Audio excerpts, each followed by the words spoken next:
Hello everyone, welcome back to the channel the coding icons. और इस video में मैं 4 डाउट क्लियर करने वाला हूं जो कि सबको आएगा यदि आप TCS NQT 2023 का इंटरव्यू देने वाले हैं। भले वो इंटरव्यू निंजा का हो या फिर डिजिटल का हो, तो ये चारों डाउट आपके यदि क्लियर होंगे तो ही आपके दिमाग में आएगा कि हाँ, मैं क्लियर कर सकता हूँ interview. So without wasting of time, let's get started the video. तो यदि हम बात करें कि TCS डिजिटल की प्रिपरेशन कर रहे हैं या फिर निंजा की प्रिपरेशन कर रहे हैं, तो दोनों ही प्रिपरेशन बहुत ज़्यादा इंपॉर्टेंट होता है। और मैं आपको बताऊंगा कि निंजा में क्या मतलब पूछा जाता है और TCS डिजिटल में आखिर कौन से वो इंपॉर्टेंट क्वेश्चन है जो पूछे जाते हैं। तो सबसे पहले हम बात कर लेते हैं कि what are the technical question being asked in the ninja interview.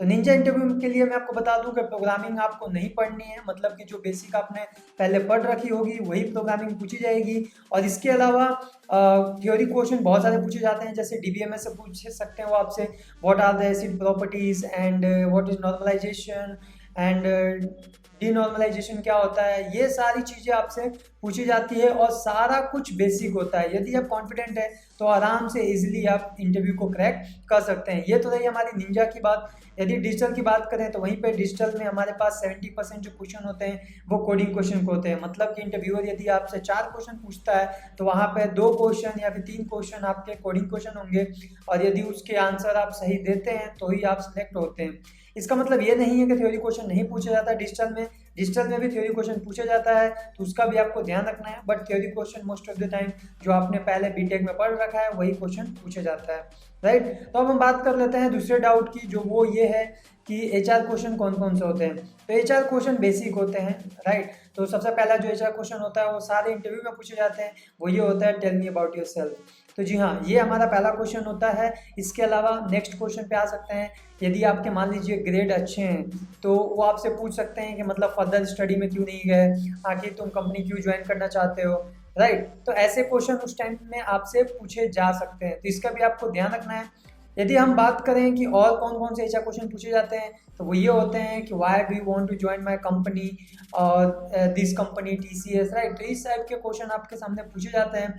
और यदि कुछ ट्रिकी क्वेश्चन की बात करें HR इंटरव्यू के, वो ये हो सकते हैं कि मान लो TCS में आपको 3.6 या 7.5 दे रहे हैं depending upon your interview, right. Like Ninja के लिए 3.6 एंड डिजिटल के लिए 7.5 एंड ऑल, राइट। तो यदि मान लो कि आपको कोई 9 लाख का पैकेज दे रहा है, पहले दिन आपने कंपनी ज्वाइन किया, उसके 5 दिन बाद 9 लाख का पैकेज आ रहा है किसी छोटी कंपनी से, तो क्या आप वहाँ पर जाना चाहोगे कि नहीं। तो इस टाइप के क्वेश्चन के लिए भी आपको रेडी रहना है, क्योंकि इस टाइप के क्वेश्चन पूछे जाते हैं अक्सर स्टूडेंट को फंसाने के लिए, ठीक है। अब हम बात करते हैं तीसरे डाउट के बारे में। यदि हमारा इंटरव्यू लॉन्ग जा रहा हो तो हम क्या करें उस केस में। देखो, यदि तुम्हारा इंटरव्यू लॉन्ग जा रहा है, सपोज करो कि मतलब तुमसे कोई ऐसा क्वेश्चन पूछ लिया जो तुमको नहीं आ रहा और तुमको ऐसा लग रहा है क्वेश्चन पे क्वेश्चन पूछे जा रहा है, तो तुम बीच में कहीं ना कहीं वहाँ पे डाल सकते हो कि sir I have done this project and that project and all.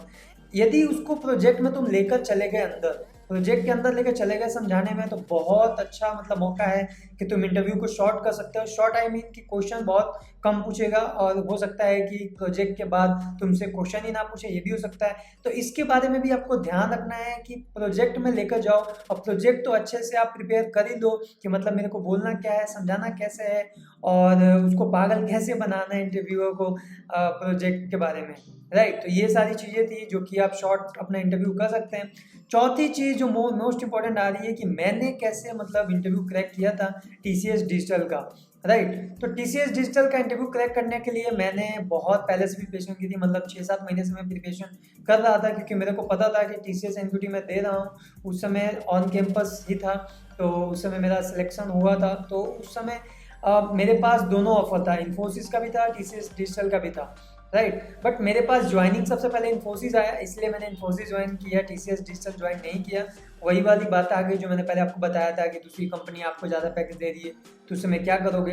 But मेरे को लगा कि नहीं, इन्फोसिस भी अच्छी है, TCS भी अच्छी है, तो दोनों में से कोई भी आएगा पहले तो मैं चला जाऊँगा, इसलिए मैं इन्फोसिस में आ गया हूँ। तो आपको इस सब चीज़ों का भी ध्यान रखना है कि मैंने आके कैसे प्रिपरेशन की, वो अब मैं बताता हूँ। सबसे पहले मैं रोज़ 2-3 घंटे कोडिंग के मतलब क्वेश्चंस करता था पिछले साल के, राइट। पिछले साल के मैं क्वेश्चन करता था, क्यों, क्योंकि वो मोस्ट प्रोबेबली पूछे जाते ही हैं इंटरव्यू में। यदि आप गिग्स फॉर गिग्स वेबसाइट पे जाओगे या फिर कहीं और जावा टी पॉइंट पे जाओगे, तो मतलब वहाँ पे आपको बहुत सारे एक्सपीरियंस वाले जो बंदे हैं वहाँ पे डाल के अपना एक्सपीरियंस शेयर कर चुके हैं। तो वो आप वहाँ से पढ़ सकते हो। कैसे क्वेश्चन पूछते हैं डायरेक्ट गूगल पे भी मिल जाता है। और कोडिंग का क्वेश्चन का तो कुछ नहीं कह सकते क्योंकि कुछ भी पूछे जा सकते हैं। जैसे मेरे से सब सीक्वेंस का कुछ क्वेश्चन पूछा था, सब एरे का कुछ क्वेश्चन पूछा था, तो इस टाइप के क्वेश्चन आपसे भी पूछे जा सकते हैं। तो इसकी प्रिपरेशन आपको करनी है। लाइटली बिल्कुल भी नहीं लेना इंटरव्यू को, क्योंकि ये बहुत अच्छी चांस है आपके पास कोई भी एमएनसी में जाने का, यदि आप 2023 बैच के हैं तो। So that's it guys, I wanted to tell about these things. If you like the video, please hit the like button and subscribe the channel so you never miss any update in the future. So let's bye bye, meet you in the next video.